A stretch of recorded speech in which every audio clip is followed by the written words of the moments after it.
Alors l'un des plus grands symboles de la paix chez nous, enfin au sens de personnage, bien sûr, il y a beaucoup de personnages qui vont incarner cette demande de paix, mais c'est un personnage en fait biblique. Le plus grand de tous, c'est Aaron. Vous le connaissez, Aaron, c'est le frère de Moïse, avec lequel il forme un couple très intéressant dans la Bible. Moïse est crédité d'une recherche presque surhumaine de la vérité. Par contre, Aaron symbolise la paix. Il y a cette phrase en hébreu, avec Tamidé chez Aaron, soyez comme les disciples d'Aaron. Oev Shalom, qui aime la paix, et Rodef Shalom, qui recherche la paix. Parce que ça ne suffit pas de l'aimer, il faut effectivement la rechercher activement. Et il forme un couple assez intéressant parce que parfois Moïse va peut-être trop loin dans sa recherche de vérité, une vérité presque surhumaine. Il est le prophète, il est celui qui reçoit la parole de Dieu. Aaron, en tant que prêtre, est amené à la rendre palatable pour les hommes.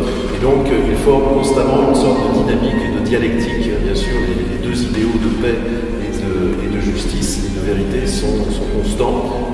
Ils ne sont pas toujours réconciliables, mais en tout cas, il faut être dans une dynamique qui fait alterner l'un et l'autre. Et donc, il y a cette petite histoire toujours tirée du Talmud qui détaille un petit peu la méthode que Aaron déploie pour rechercher sans cesse cette paix parmi les hommes. Et je la trouve très très intéressante, presque très actuelle. Je ne sais pas, on pourrait presque l'enseigner dans les... vous savez, on parle beaucoup de médiation aujourd'hui. Il y a des diplômes qui servent à la médiation interculturelle ou à la médiation simplement des conflits. Et je pense que là, on a un texte qui mériterait de figurer dans ce cursus des médiations.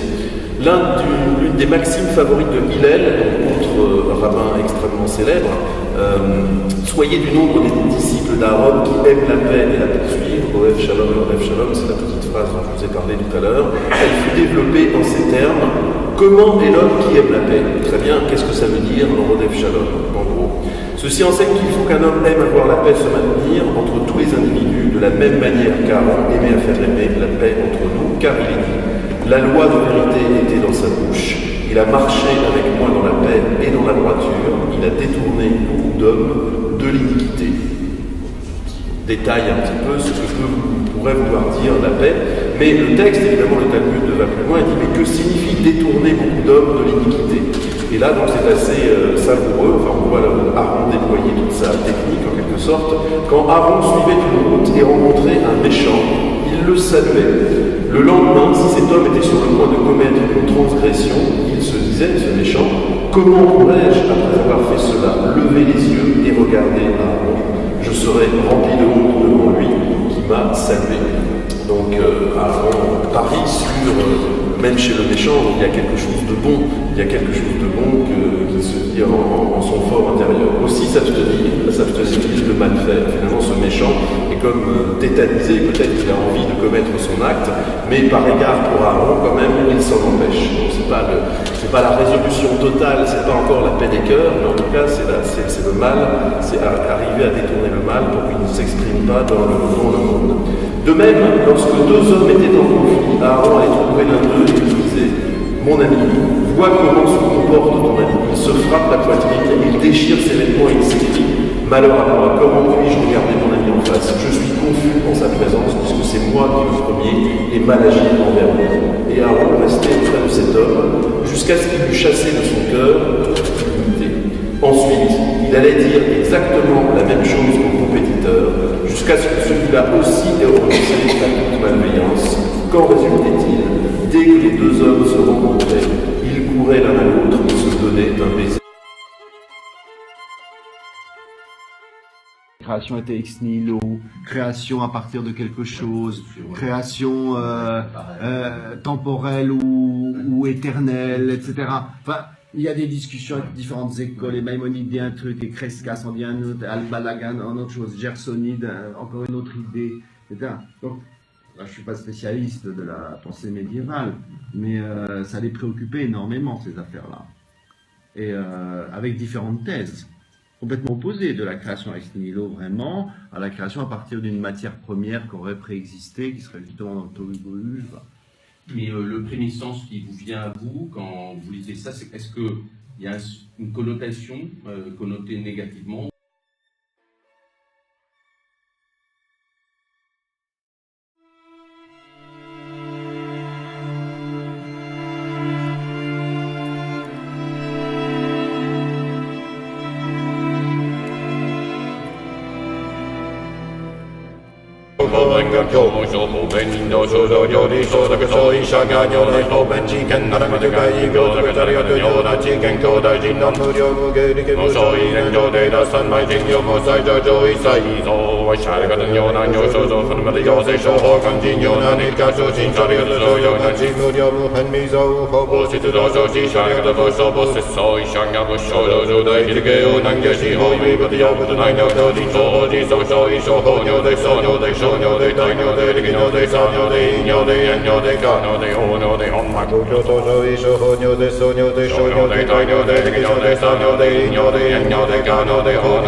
Ce sont trois bénédictions en fait, que le Seigneur vous bénisse et vous garde, que le Seigneur vous éclaire de sa lumière et vous accorde de sa grâce, que le Seigneur tourne sa face vers vous et vous donne la paix.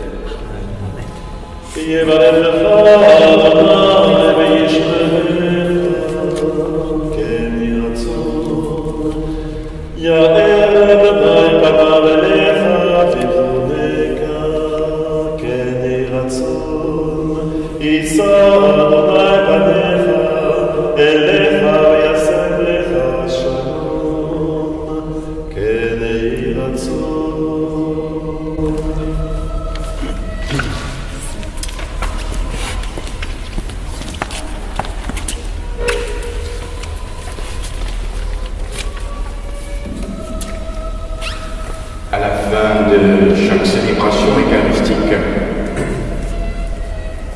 nous sommes envoyés pour aller vivre ce que nous avons célébré, c'est-à-dire finalement la paix de Dieu. Et le prêtre souhaite à l'Assemblée cette paix en lui disant d'aller dans la paix du Christ.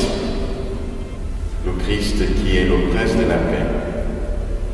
Et pendant ce temps de Pâques, nous ajoutons la louange en ajoutant Alléluia, Alléluia, pour dire que ce peuple qui s'en va, qui est envoyé, est appelé à aller porter la paix dans les quartiers, dans la vie de tous les jours, dans la société qui en a besoin. Cette paix reçue, d'aller la porter. Alors, je vous souhaite d'aller dans la paix du Christ. Alléluia, Alléluia. Nous rendons grâce à Dieu. Nous rendons grâce à Dieu. Alléluia, Alléluia.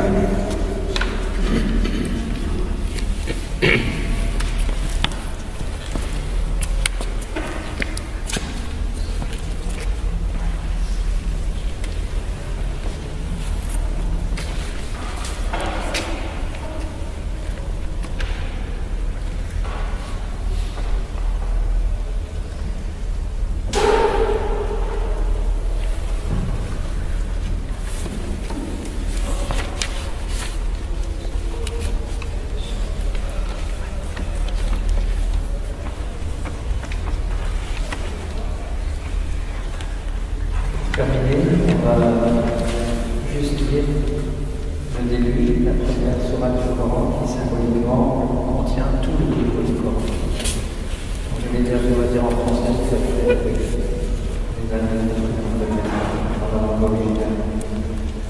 Toujours c'est la traduction de Jacques Verdier. Au nom de Dieu, le tout miséricorde, le miséricordieux. Louange à Dieu, Seigneur des univers. Le tout miséricorde, le miséricordieux, le roi du jour de l'allégeance. C'est toi que nous adorons, toi de qui nous secours implorons. Guide-nous sur la voie de la rectitude.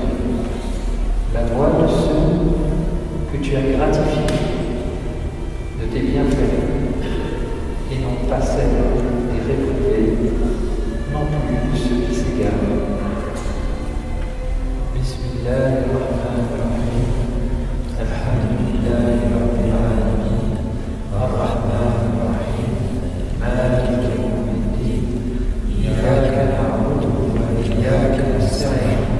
Ihdina as-sirata al-mustaqim. Sirata alladhina an'amta 'alayhim ghayril maghdubi 'alayhim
Mon Dieu, il m'était doux au milieu de l'effort de sentir qu'en me développant moi-même, j'augmentais la prise que vous avez sur moi. Il m'était doux, encore, sous la poussée intérieure de la vie, ou parmi le jeu favorable des événements, de m'abandonner à votre providence. Faites qu'après avoir découvert la joie d'utiliser toute croissance pour vous faire, ou pour vous laisser grandir en moi, j'accède sans trouble à cette dernière phase de la communion, au cours de laquelle je vous posséderai en diminuant en vous. Après vous avoir aperçu comme celui qui est un plus que moi-même, faites, mon heure étant venue, que je vous reconnaisse sous les espèces de chaque puissance, étrangère ou ennemie, qui semblera vouloir me détruire ou me supplanter. Lorsque sur mon corps et bien plus sur mon esprit commencera à marquer l'usure de l'âge, quand fondra sur moi du dehors ou naîtra en moi du dedans le mal qui amoindrit ou emporte, à la minute douloureuse où je prendrai tout à coup conscience que je suis malade ou que je deviens vieux, à ce moment dernier surtout, où je sentirai que je m'échappe à moi-même, absolument passif aux mains des grandes forces inconnues qui m'ont formé, à toutes ces heures sombres, donnez-moi, mon Dieu, de comprendre que c'est vous, pourvu que ma foi soit assez grande, qui écartez douloureusement les fibres de mon être, pour pénétrer jusqu'aux moelles de ma substance, pour m'emporter en vous. Pierre Teilhard de Chardin, Le poids des ans. Maintenant, Seigneur, tu peux me laisser m'en aller dans la paix, selon ta parole.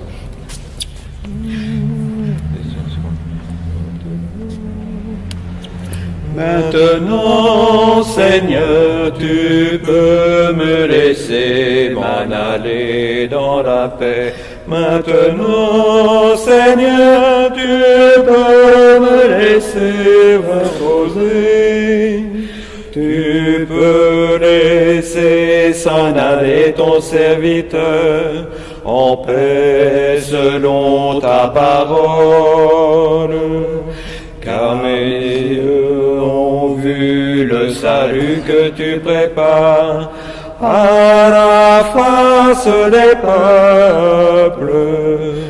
Maintenant, Seigneur, tu peux me laisser m'en aller dans la paix. Maintenant, Seigneur, tu peux me laisser reposer. Lumière pour éclairer les nations et gloire d'Israël ton peuple. semble. Gloire au Père et au Fils et au Saint-Esprit, pour les siècles des siècles. Maintenant, Seigneur, maintenant, tu peux me laisser m'en aller dans la paix. Maintenant, Seigneur, tu peux me laisser reposer.